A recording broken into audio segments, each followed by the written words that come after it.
이 한 주간 고난 주간으로 주의 전을 밟으셨는데 그것이 행복인 줄 아시고 믿음으로 하나님 감사합니다 고백하는 귀한 여러분 되시기를 주님의 이름으로 축원합니다.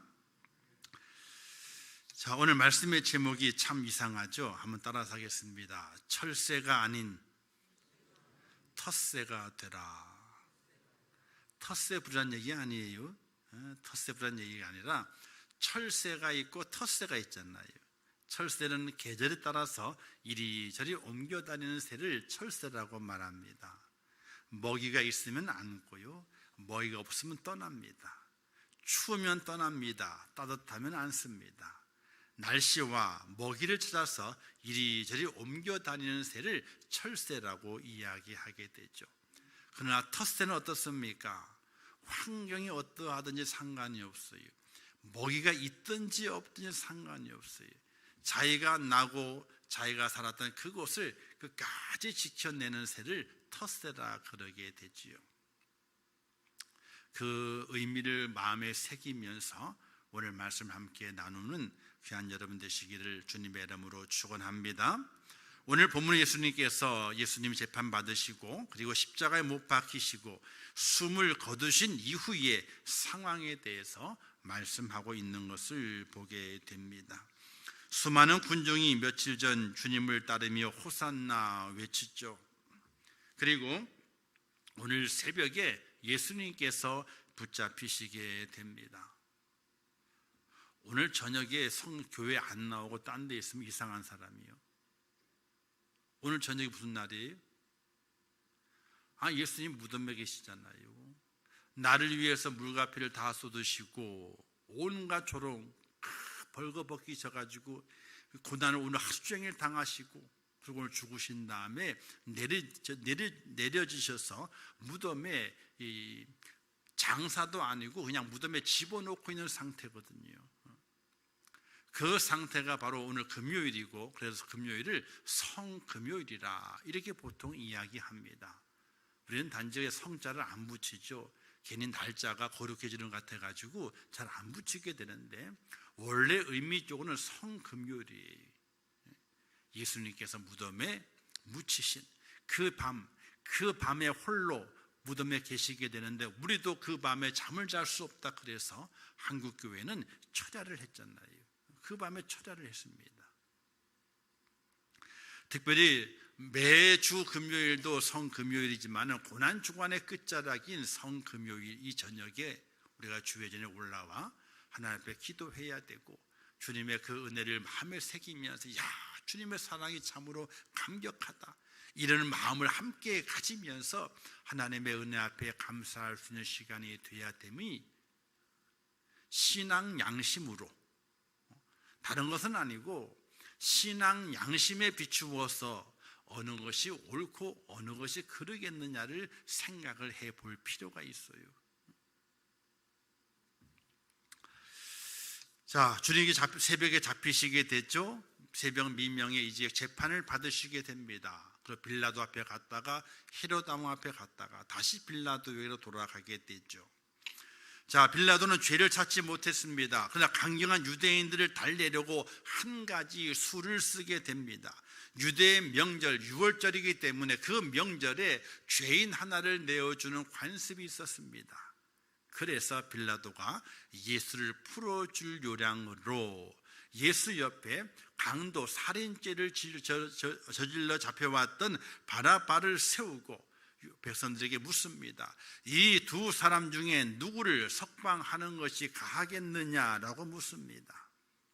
빌라도의 생각은 아마도 이 사람들이 당연히 살인자보다는 예수님을 놓아주라고 선택할 줄로 생각했던 것입니다. 그런데 그의 예상은 빗나갔습니다. 군중들은 바라바를 선택하고 예수는 십자가에 못 박는 것이 당연하다라고 소리치게 됩니다. 이 군중들은 누구입니까? 얼마 전까지만 하더라도 호산나를 외쳤던 사람들입니다. 예수님을 지지했던 사람들입니다. 그들이 하루아침에 예수님의 대적의 무리가 된 것이 왜 된 것일까요? 그 이유는 간단합니다. 복잡한 것이 아니에요.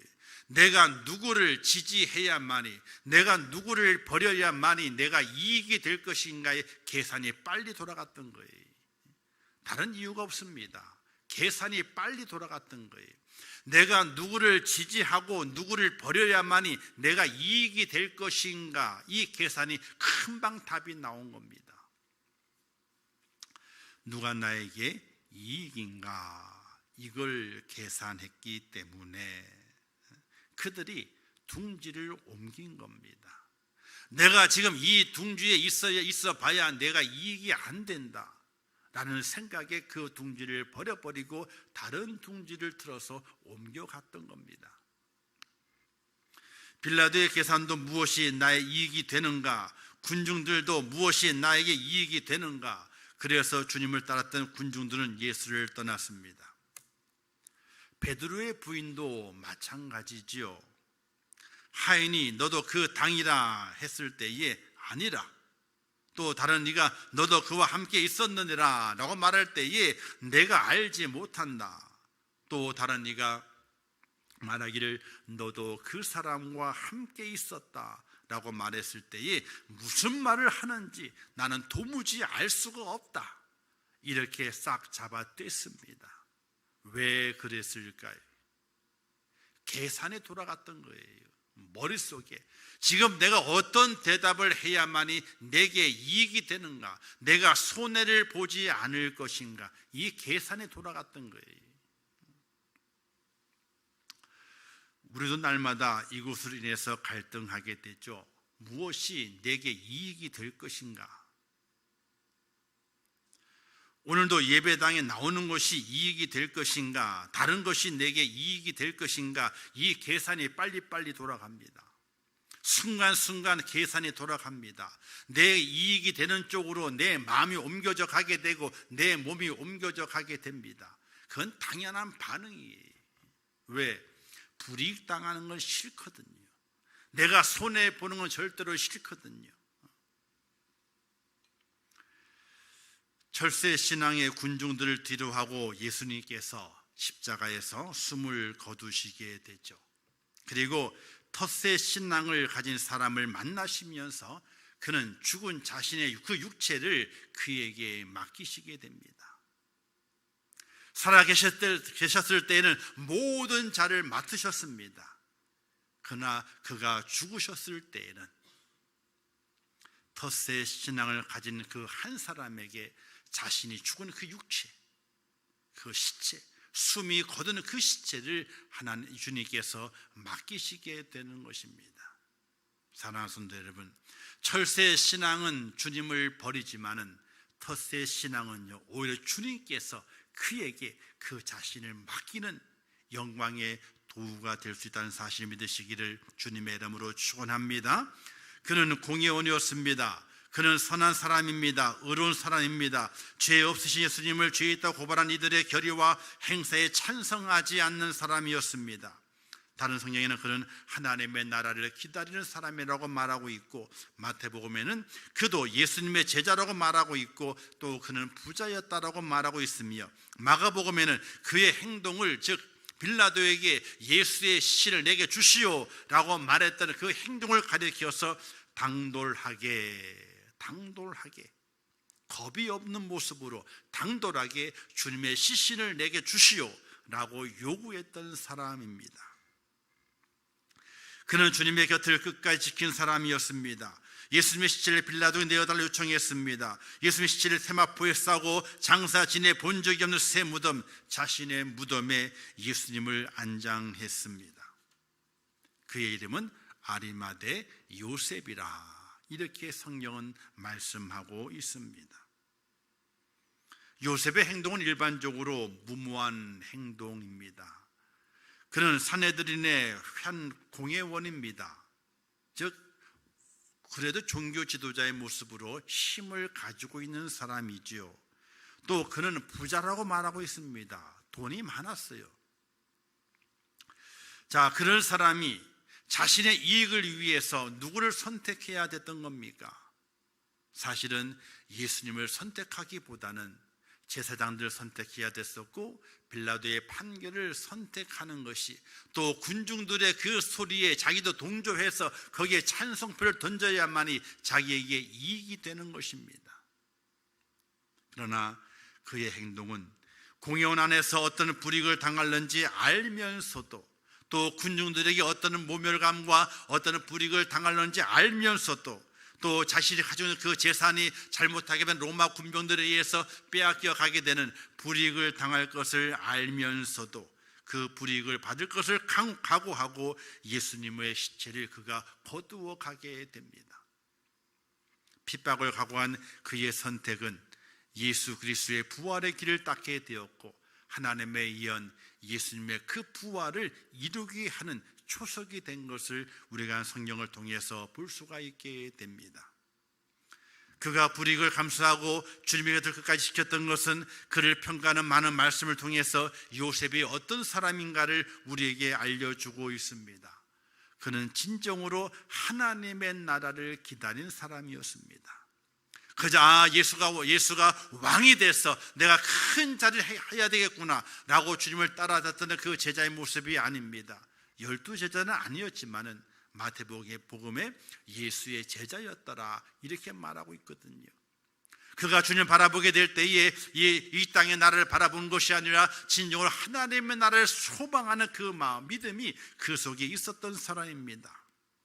그리고 의로운 사람이었습니다. 또한 군중의 힘에 의해서 진리를 벗어나지 않는 사람이었습니다.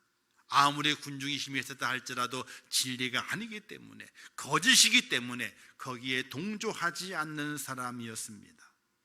절세 신앙이 아니라 덧세 신앙을 가지고 자신이 서야 할 자리를 굳게 지킨 사람이었습니다. 다른 제자들은 다 도망갔어요. 그런데 12제자가 아니지만은 주님의 제자라고 말하고 있는 아리마대 그 요셉은 주님이 걸어가시는 그 십자가의 그 길을 함께 걸어갔었고, 십자가에 매달리셨을 때 함께 그곳에 계셨었고, 이제 그 주님께서 숨이 거두셨을 때에 그 신을 달라고 빌라도 총독에 가서 요청하게 되는 용기를 가지고 주님의 시선을 끌어안았던 그 사람이 바로 이 아리마대 요셉인 것입니다. 자신의 자리를 지키는 거예요. 자신의 자리를. 오늘 우리가 믿음을 살아가면서, 우리의 가정 안에서도요, 또 우리 사회 속에서도 뛰어난 사람이 참 인정을 많이 받습니다. 뛰어나야 되죠. 그러나 뛰어나지만은 자기의 자리를 지키지 않으면서 뛰어난 사람은요, 인정을 못 받습니다. 좀 그리 뛰어나지 않을지라도 자신의 자리를 잘 지켜내는 사람이 끝에는 인정을 받게 되어 있습니다. 믿음의 신앙생활도 마찬가지입니다. 하나님께는 내게 허락하시고 내게 맡겨주시고 내게 달란트를 허락해 주셔서 내게 부탁하신 그 자리를 끝까지 지켜내는 하나님의 사람이 하나님께 인정을 받게 되는 거예요. 능력은 그 다음의 문제입니다. 능력은. 절세신앙이었던 베드로, 주님을 부인했잖아요. 무엇이 내게 이익이 될 것인가, 내 답이 무엇이어야만 내게 이익이 될 것인가, 거기에 따라서 나는 아니라, 나는 모른다, 그런 말 하지 마라, 말도 안 되는 소리 하지 마라 라고 주님을 부인했던 그 베드로가 다시 돌아오게 됩니다. 철새신앙에서 덧새신앙의 모습으로 돌아오게 되죠. 주님을 만나고 제가 주님을 사랑하는 줄 주님이 아십니다. 이 다시 한번 고백을 통해서 베드로가 덧새 신앙으로 돌아오게 됩니다. 그리고 그의 말년에 베드로 전후서를 기록하게 되는데, 거기에 덧새 신앙의 성도가 가져야 할 될 길을 우리에게 말씀해 주고 있는 것을 보게 됩니다. 베드로 후서에 보게 되면요, 1장부터 쭉 내용을 보게 되면은 무엇을 말씀하고 있냐면요, 마지막 때를 살아가는 성도, 믿음을 지켜가고 주님의 재림을 소망하는 그 성도는 이 땅의 환난과 고난과 역경을 만나는 그 삶을 살아가게 될 때 이겨내야 되는데, 그것을 이겨내기 위해서는 훈련을 받아야 된다. 훈련을. 하나님 우리에게 주신 믿음에 꾸준히 더해야 할 것은 훈련인 것을 강조하게 됩니다. 강한 군인은요, 그냥 만들어지는 것이 아니라 훈련을 통해서 만들어지는 겁니다. 기술도 훈련을 통해서 숭룡공이 되어지게 되죠. 훈련이 부족하게 되면 그 자리를 지키기가 어렵습니다. 훈련을 행하는 동안은 넘어지지 않지만은 훈련이 부족하게 되면 넘어지게 되죠. 훈련할 때에 그리스도의 영원한 나라에 들어갈 힘을 넉넉히 주겠지만은 훈련이 부족하게 될 때에 구원의 확신도 어렵습니다. 훈련이 부족한 성도는 아름답고 고귀한 신성한 성품에 참여하지 못할 뿐만 아니라 언제든지 시험에 걸려 넘어지게 됩니다. 베드로 사도는 마땅히 도달해야 할 믿음의 경지를 이루기 위해서, 믿음의 그 높이까지 올라가기 위해서는 힘써서 훈련을 받으라고 우리에게 강권해 주고 있다는 사실이에요. 요즘은 신앙 훈련에 대해서 많은 관심과 열기가 식었습니다.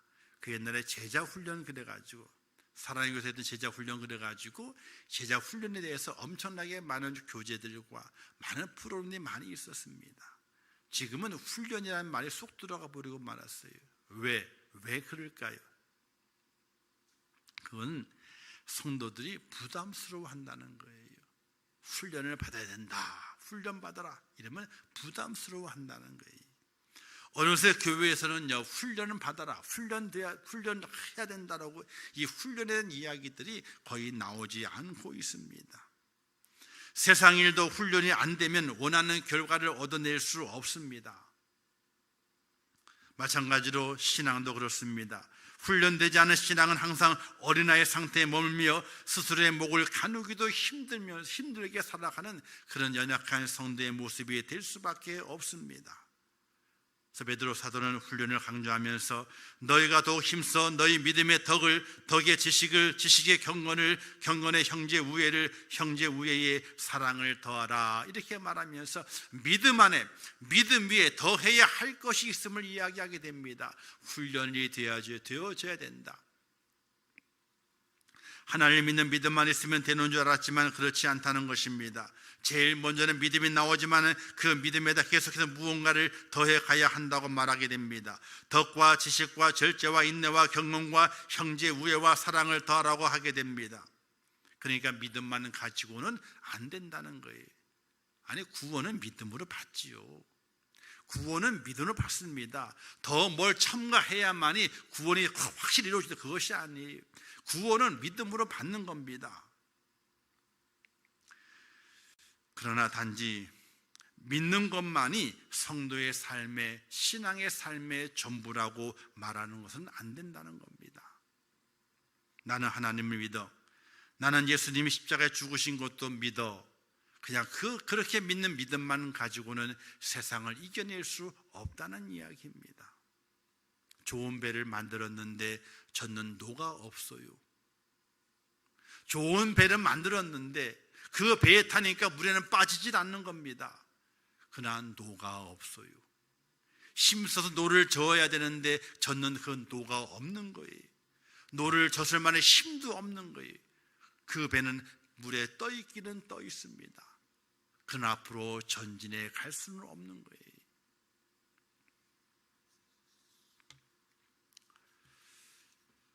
SBS에서 영재발굴단이라고 하는 그 프로가 있었습니다. 한 4년 반 정도 그 프로가 진행됐었거든요.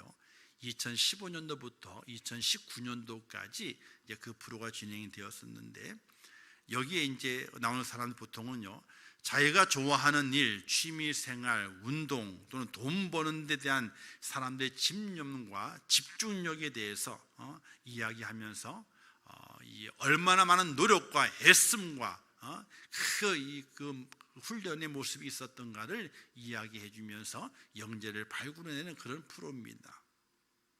여기에 첼로 영재로 진우라고 하는 10살짜리 아이가 나와요.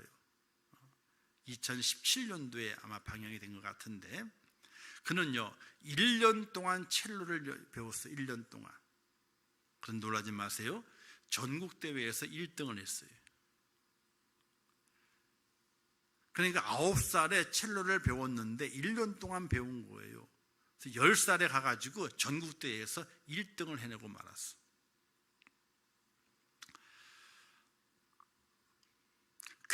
이 첼로 영재 진우가 그 어린 것이 하루에 8시간을 연습했다는 거예요. 큰 첼로를 붙들고 8시간을 연습했다는 거예요. 자, 그런데 이것이 중요한 것이 아닙니다. 근데 그 집은 너무나 가난했어요. 그래서 더 좋은 교육을 시킬 수 없고 또 체험을 시킬 수가 없어서 SBS 제작진이 해외 콩쿠르에 한번 참가시켜주기 위해서 음악의 본고장인 독일 여행을 제작진이 기획해서 진우를 독일로 보내게 됩니다. 그래서 베를린 음대의 교수에게 처음으로 개인 레슨을 받게 됩니다. 진우가 열심히 연주합니다. 그 교수 앞에서. 그러자 그 교수가 진우가 한 번도 생각해내지 못한 요구를 하게 되죠. 이 곡이 만들어지고 연주되었던 시대를 알고 있느냐? 언제 이 곡이 만들어졌고 누가 만들어졌으며 누구에게 연주가 되었는지 그것을 알고 있느냐? 알고 연주하느냐? 이렇게 물어보게 된 거예요. 그 아이가 뭘 알아요? 그걸요. 그냥 악보대만 연주를 한 거지. 악보대 연주만 잘한 거예요. 연주만. 그런데 그 교수가 이렇게 그에게 말하게 됩니다. 어떤 시대에 곡이 만들어졌는지, 어떤 청중들 앞에 그 곡이 연주되었는지 그 분위기를 알아야만이 이 곡을 제대로 연주할 수 있다라고 가르쳐 주게 됩니다. 이 진우는 그 얘기를 듣고 깜짝 놀라고 말았어요. 자기는 그냥 오선지 악보만 보고 그냥 연주만 잘하면 되는 줄 알았는데 그것이 아니라는 거예요. 어느 시대에 그 곡이 만들어졌으며 작곡가가 어떤 환경에서 만들었고 누가 그 음악을 누구에게 그 음악을 들려주기 위해서 그 곡을 만들었는지 그것을 생각하고 그것을 배우고 그 다음에 연주해야 된다고 하는 것을 가르쳐 주었다는 사실이에요. 사람이 만든 곡도 잘 연주해내는 데에도 그런 노력과 그런 인식이 필요합니다. 그에 비해서 현세와 내세에 가장 중요한 영적 생활을 위해서는 왜 우리가 배우지 않고, 왜 우리가 연구하지 않고, 왜 우리가 훈련받지 않고 그저 나태하게 신앙생활을 하고 있는지 우리 자신을 돌아볼 수 있어야 됩니다. 그래서 믿음으로 걷는 것이 아니라 믿음을 위해서 뭔가 하려 하게 될 때는 다리를 질질 끌려가는 모습으로 믿음 생활하고 있는 우리를 발견해 보고 있지 않습니까? 믿음으로 걸어가며 하는 것이 아니라 질질 끌려가는 거예요. 마지 못해서 끌려가는 거예요. 우리가 성경 말씀을 받을 때에 얼마나 많은 노력이 필요한 줄 아십니까? 하나님의 말씀을 받고 그 말씀을 들을 때에 얼마나 많은 노력이 필요한지 아십니까?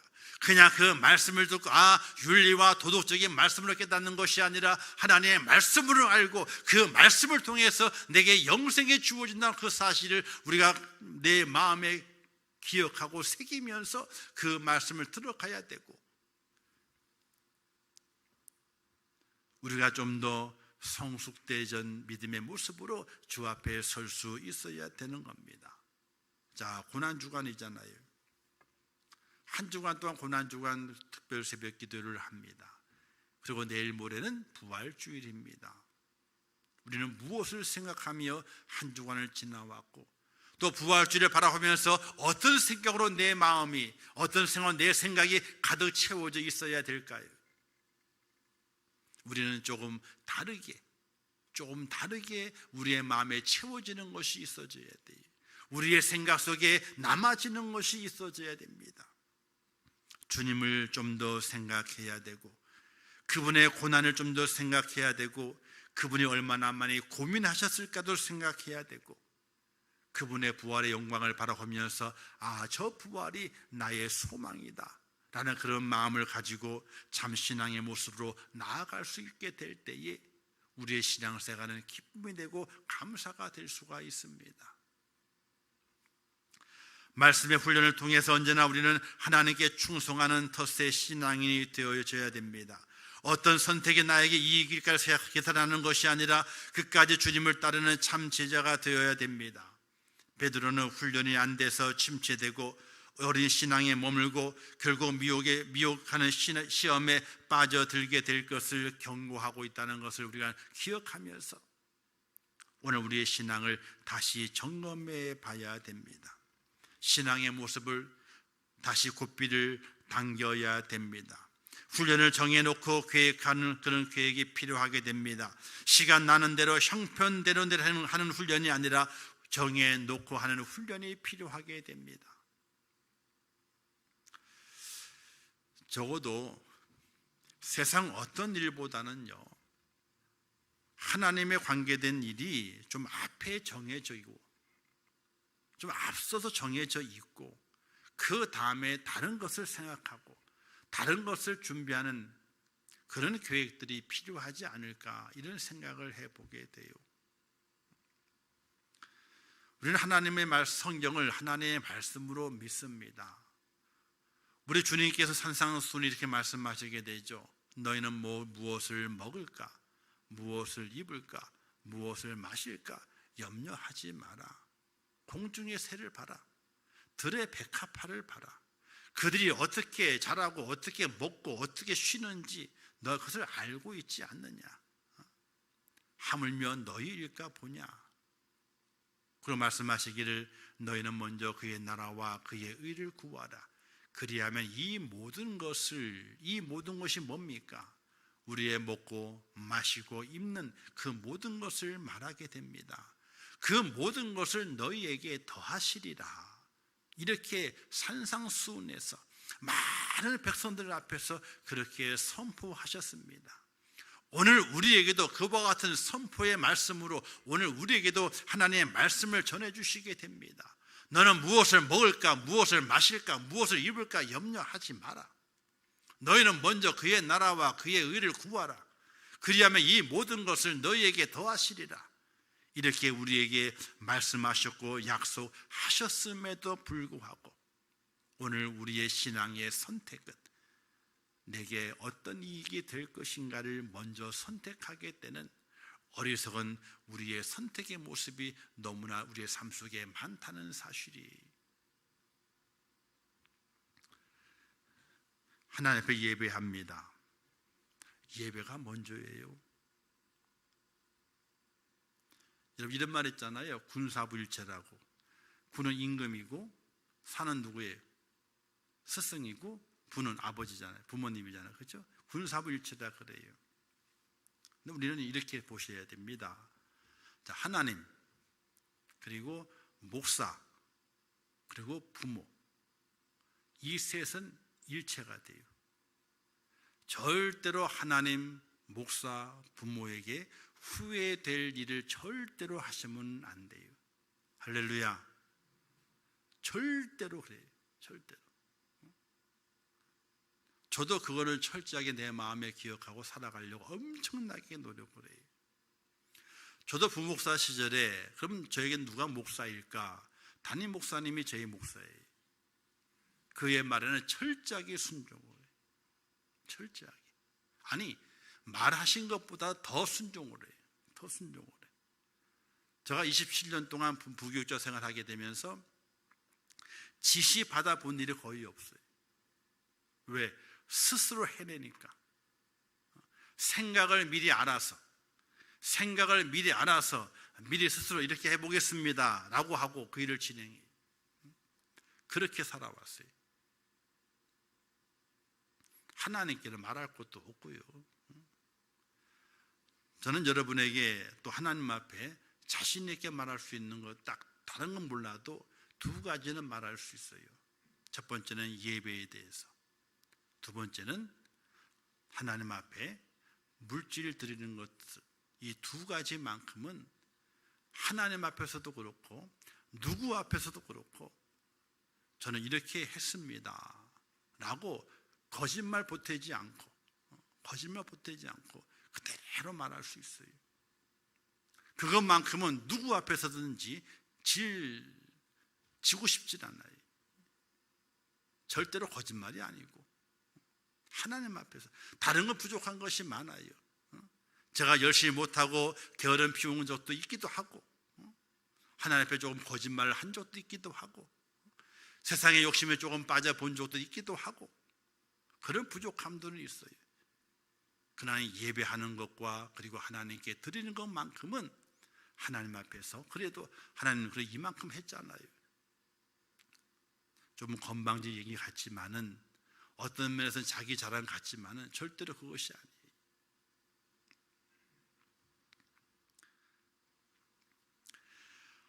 하나님 앞에 예배하는 것 정확하게 정해놓고 해야 돼요.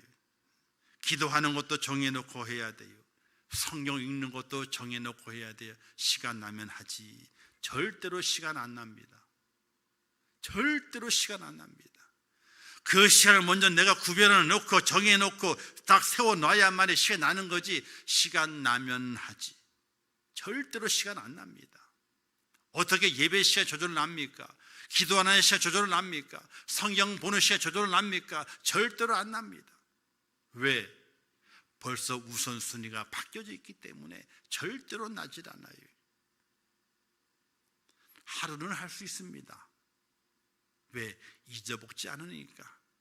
그러나 그 다음 날만 돼도 잊어버려요. 지나갔어. 사랑하는 성도 여러분, 오늘 우리가 철새가 아닌 텃새의 신앙을 가지고 하나님께 붙어 있고 믿음 안에 세워지게 되고 우리의 삶이 하나님의 축복 가운데 붙잡힌 바 될 하나님의 사람이 되기 위해서는 우리가 바로 기준을 세워놓고 살아가야 돼요. 무슨 일을 만나도, 어떤 환경을 만나도 내가 주님의 십자가를 붙잡는 그 손을 놓지 않겠다고 하는 그런 믿음의 절실한 각오가 내 삶의 1번이 돼야 돼요. 1번이 돼야 돼요.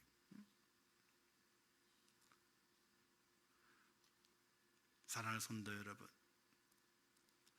오늘 우리가 이 땅에 살아가는 동안에 과연 내가 철새 신앙인지 텃새 신앙인지 이걸 잘 기억하고 살아갈 수 있어야 돼요. 아리마대 요셉은 철새 신앙이 아니었습니다. 군중들의 그 고함 소리에 흔들리지 않았습니다. 같은 공회원들의 압박 속에 흔들리지 않았습니다. 어떤 불이익을 당할지 모르지만 절대로 거기에 흔들리지 않았습니다. 주님 곁에 꽉 붙어 있습니다. 맨 마지막까지 주님의 그 시선을 받아듭니다. 그 전까지는 그가 주님을 의지했지만은 생명이 끊어진 주님의 그 육체는 아리마대 요셉을 의지했어요.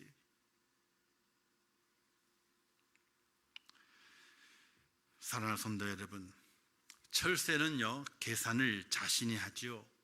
내게 이익인가 불이익인가 자신이 합니다. 그러나 텃새는요 계산을 하나님이 하세요. 할렐루야. 하나님이 계산하세요. 나의 신앙을 곱하기로 하실지 나누기를 하실지 하나님이 결정을 하시게 돼요. 우리의 믿음이 온전히 하나님을 향해서 하나님께서 곱하기 하시도록 나의 충성과 나의 헌신과 나의 그 희생의 그 모습 속에 하나님께서 하나님의 숫자로 곱하기 하시도록. 하나님의 숫자는요 1, 10, 1000, 만 이렇게 올라가요. 이렇게 올라가요. 1000만 되더라도 1000배예요. 만이 되면 10,000배가 되는 거예요. 생각할 수도 없는 거예요. 그럼 우리는 상황에 따라 우리 믿음이 있다가 없어지는 철새 신앙이 영적 철새가 아니라 상황과 유행에 따라 예수를 믿었다가 버리는 사람이 아니라 어떤 경우에도 예수를 끝까지 따르는 참 제자의 텃새가 되어야 됨을 믿으시기를 주님의 이름으로 축원합니다. 철새 신앙을 죽이고 텃새 신앙으로 돌아와야 생명을 얻습니다. 철새는 아무데나 똥을 싸요. 철새는요. 텃새는요 똥이라도 어디다가 싸요? 자기 둥지 있는 곳에 똥을 싸요. 똥이 뭐가 돼요? 거름이 되잖아요. 똥이라도 자기 집에 넣는다는 거예요. 아무리 지혜가 없어도 텃새는 똥이라도 자기 집에 넣는다는 거예요. 왜? 거름되라고. 철새는 아무데나 싸질러 다녀요. 더럽히기만 해. 텃새는 아무리 어리석어도 텃새는요, 똥이라도 자기 고향에 자기 둥지에 쌌는데요, 그 땅이 거름이다라고. 오늘 우리는 그런 신앙 가지고 주 앞에 세워지게 될 때에 하나님께 우리를 축복하시고 우리 앞날에 큰 은혜와 능력과 권능으로 부활의 소망을 가지는 축복자를 우리를 세우신다는 사실을 믿으시고, 하나님이 책임지시고 하나님이 계산하시니 내가 이제 텃새 신앙, 영적 텃새 신앙을 가지고 하나님의 십자가를 지키고 하나님의 뜻을 지켜가면서 하나님의 교회를 세워가는 축복자가 되겠다고 하는 놀라운 믿음의 고백으로 2023년도를 승리하시고 부활신앙으로 주님의 재림을 기다리는 축복자가 꼭 될 수 있기를 주님의 이름으로 축원합니다. 기도하겠습니다.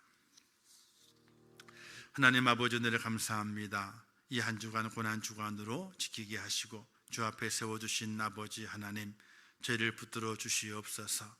주님께 더 가까이 가게 하시고 주님의 그 고난의 십자가 아래에서 주님의 그 십자가의 그 고난을 몸소 체험하며 주님의 그 고통이 나의 고통이 되게 하시고 주님의 그 죽으심이 나의 죽음이 되게 도와주시고 주님의 부활이 나의 부활이 되는 놀라운 은혜를 경험할 수 있도록 하나님 역사하시고 인도하여 주시옵소서. 영적 철새에서 벗어나서 영적 텃새가 되게 도와주시고 어떤 환난과 어떤 여건과 어떤 환경이 내게 몰아친다 할지라도 주의 십자가를 붙잡는 그것을 놓지 아니하며 그것을 환난을 견뎌내며 믿음 안에 굳게 세워지는 하나님의 사람이 되게 도와주시고 하나님의 교회에 덕을 끼치며 하나님의 교회에게 유익되는 복된 하나님의 사람이 될 수 있도록 은혜를 허락하여 주시옵소서. 우리 임천의 모든 손들을 기억해 주시고 그들의 모든 삶을 축복하사 아버지 하나님이여 텃새 신앙의 귀한 모습을 통하여 우리 영이 더욱더 하나님 가까이 가게 도와주시고 하나님의 크신 은혜를 사모함을 말미암아 주님의 재림의 때에 부활의 영광에 동참하는 축복자가 될 수 있도록 은혜를 허락하여 주시옵소서. 이 한 주간 고난 주간을 지킨 모든 성도들 축복해 주시고 정말 그들 속에 주님의 고난이 있사오니 이제 주님의 부활도 함께 있게 도와주시어서 영생의 복을 누리며 세상을 정복하며 다스리는 축복자가 될 수 있도록 하나님 은혜를 베풀어 주시옵소서. 연약함과 고통은 다 물러가게 하시고 하나님 안에 참 기쁨과 즐거움이 차고 넘치는 하나님의 복된 축복된 자녀가 될 수 있도록 은혜 허락하여 주시옵소서. 함께 하실 것을 믿습니다. 예수님의 이름으로 기도하옵나이다. 아멘. 지금은 우리 주 예수 그리스도의 은혜와 하나님 아버지의 크신 사랑하심과 성령님의 감화 감동 위로 교통 축복 역사하심이 고난 주간을 지켜가며 주님의 고난에 동참하고 날마다 하나님의 그 은혜 앞에 감사하며 주님의 사랑을 내 마음속에 새겨 영원히 잊지 아니하며 날마다 그 사랑과 그 구원을 찬양하며 주님의 재림의 때에 부활의 주인공으로 세워지기를 원하는 우리 임천교회 모든 성도들 머리 위에와 그들의 가정과 일터와 생업과 자녀들과 모든 기도의 제목들 위에 이제부터 영원토록 함께 있을지어다. 아멘.